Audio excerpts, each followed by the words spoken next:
I know you guys are like, James again. What's he going to talk about now? Well, welcome to 50 Plus. I'm James Lodge here at JLJ Media, and I'm going to talk about the strike. I have some things to say, and I'm going to say them, as you know I do.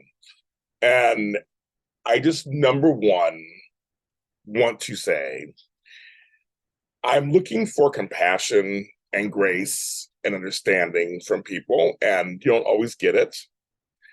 There are folks who just think that creatives are just whiny brats. We're all rich. That was the one thing that surprised me. I thought nowadays people knew that that wasn't true, but that we're all got money and we're just whiny brats. Get back to work. What are you doing? I want my shows. I've seen a lot of that actually. I've seen a lot of other people saw it in solidarity, but I've seen a lot of that. I'm like, really? That's still happening? So I just want to give you again, I always tell you how I feel because this affects me also. And this affects me, and I want to tell you how and why. So I'm not in the WGA or in SAG Aftra or Producers Union or Directors Guild. I want to be. I would like to join them at some point. I'm part of some other things like ASCAP and other organizations. I want to join. So when they start going, so when they go on strike, number one, I feel like they're fighting for me also. So in the future, when I come in, I have a good deal when I get in there. You pay dues and all this stuff, we'll make sure you get a good deal. And I think I'm surprised that a lot of people don't know exactly what, I guess it's confusing. I know it's confusing. Now we have a double strike. So this is really shutting down Hollywood in many ways. And it's caused chaos everywhere. And I know for my soap world, the soap actors have a separate contract that's due in 2024. So they're allowed to work. Now, some of the writers of the soaps are SAG Aftra writers. So now we have what they call FICOR writers who are actually writing the scripts now, not the regular writers. Depends on which soap it is. So there's that going on. I was confusing, right? That going on. All of this, I have friends who are hairdressers, hairstylists, makeup people, crew who aren't working because of these strikes that are happening right now. Their shows are on hiatus. If you have a show that's not a soap opera, chances are it's shut down production. If it's in America, it's shut down production, or it's about to shut down production, or it's mostly shut down. Won't be happening. If they have new content coming out, they cannot promote. I got to sneeze, won't come out. Not promote. When Calls the Heart, which is a show that I watch on Hallmark Channel, and I'm going to do a live show every week starting in 2 weeks. It's a press ban now. They will not be, I can't ask any of them to be guests on my show. Many of them are SAG Aftra. I have a couple of audio dramas. I have some SAG workers. They can't work on the audio dramas, so we can't work on the audio dramas because they're big parts of. I can't write parts for them and have them do shows. Every interview that gets canceled, which has been happening to me recently, every show that gets canceled, every interview gets canceled, that's money out of my pocket because you get to see these things for free. So what happens is I get the interview, I post them, I monetize them. So I can get money from YouTube or on audio. And so every view, every download, every listen, every spin, I get pennies or it's $1. But I get nice chunks of money because you guys have been so kind, JLJ Media. You watch a lot of my content. It's very good. I get some good chunks of money every month. Well, now it's not happening. When it comes to the Emmys, I used to get like 40, 50 interviews. That didn't happen. I think the one major thing to look at this is that there's a trickle down effect, especially if you're in Los Angeles or Atlanta, Chicago, New York. Some of these cities are very heavily reliant on the industry, especially Los Angeles. There are many of us in different parts of the industry, but then also there are restaurants.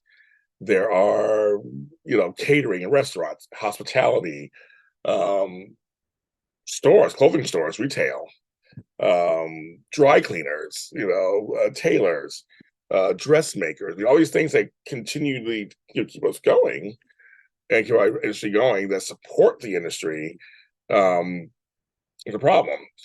That means that if we're not having anything come out, then they have nothing coming out. Then they have for them too. And it can be silent. And the WGA has been gone. The strike's been gone. This will be 12 weeks beginning as this starts today. Week one begins. Well, they struck half last week, so begins a full week for them striking. It's SAG Aftra. I think people don't, or if they do not, there's some folks, I don't care about actors, who cares about them, blah, blah, okay, well, I guess you don't care. But any industry that employs people, there should be equity amongst the people. You should get paid a decent wage and have good health care. That's how I feel about any industry, no matter what it is. I don't care if it's UPS and Amazon, I don't care if it's medical, I don't care if it's agricultural, whatever. You should have at least the basics. And about 90% of the people in this industry don't even make enough money. And it's an ever-changing industry, which always is. Technology is changing. You've heard of AI, of course. Not just that, there's streaming services. There's more money being made, more opportunities. But still, there are thousands and thousands of people in this industry, writers, actors, producers, directors. We all work gig to gig, job to job, project to project. We are check to check. Check to check. We choose that way, of course, because we love this business and we're creatives. And we try to do that. So it doesn't matter if we choose to live this way or not, but we would like to have money and get paid for our creativity, the creativity that you enjoy. And so that's what they're not even asking for a lot. Most people are making under the $26,000 a year to even get health benefits. That's what's crazy. So we'll have 2 or 3 jobs. A lot of my colleagues that you know don't even have, they don't do this full time. I do this full time. I like that. I do it full time. A lot of people don't do it full time. And also folks who are like, we don't need hosts for award shows. That's taking money out of my mouth. I don't appreciate it. I'm a host. I'm a paid host. Some shows do need hosts. And you need somebody to be the ringleader and ringmaster and move things along and give some levity and brevity in between moments. A good host, you guys have all seen them. They're really good. They can add to and really add to an award show. Yes, there are a couple of award shows that probably don't need them as bad, but again, hosting's a profession, and it's not easy. Not everybody can do it. People think they can do it, but everybody can do it. And that's to get money out. That's a job that I can't get. I'd love to host the Emmys one day, or the Oscars. I'd love to do that. But if you just say take away the host, we don't care about. We don't need them anyway. Just to have an award show. I'm sorry. I'm not down for that. Not at all. That doesn't work for me either, because that's taking money out of my mouth.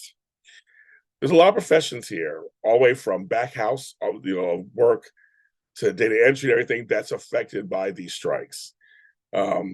Someone's making lots of money, and it ain't us. So we got to figure this out. And so take the A-list actors out of it and all that kind of stuff. That's a separate thing. This is for the majority of the business. I live it day to day, so I know this for a fact. I see people's checks and things. I get it. And telling somebody to get a job, that doesn't help anything either. It's like, if you're in your profession, if you're a nurse and you love your job, you'll make enough money, you'll tell a nurse, well, get no job. Go work in retail. It's like, you're a nurse, you want to work in nursing. So you want to work, if you're a writer, you want to write. And I had to get my 2 cents because I'm a supporter of both WGA and SAG Aftra strike. And there are things that I'm not doing in solidarity because I'm not a member yet, but I want to be a member at some point. And there's some things I think out of principle I'm not doing. There are things I'm adjusting to and hope to continue to adjust to. These are sacrifices, but I'll take sacrifices because I believe in folks having equal, again, decent pay, equal opportunity, and good health care, folks. I just had to re-up my health care. They had a phone interview and I had to send in all this stuff. It's a lot of work, but we need it. We're all getting older. We all need it. So I just want to give always give my 2 cents, and that's what's been on my mind this week. My heart goes out to everyone who's striking. You can go online and find there's places you can go to help with the people on strike because they're gonna need it. It's hot as F out here in Los Angeles. If you have umbrellas, parasols, drop off water, they're everywhere. If you're online, find places, but look up the studios. They're there. Sony, Paramount, Burbank, they're out there. Netflix. Look at the studios and drive by, honk the horn in solidarity, show them that you're at least you have some compassion to them. Give out water, give out food, pizzas, whatever. Do whatever you can to help out. If you don't live here, there's funds you look for, support their channels. Some of them say they actually have other things that they can work on, support that stuff. That's kind of my thing. So do what you can. I have done that. So I'm going to continue doing that, supporting my friends. I'm James Lott Jr. This is 50 Plus on JLJ Media on YouTube or on any streaming service platform audio. Talk to you next time.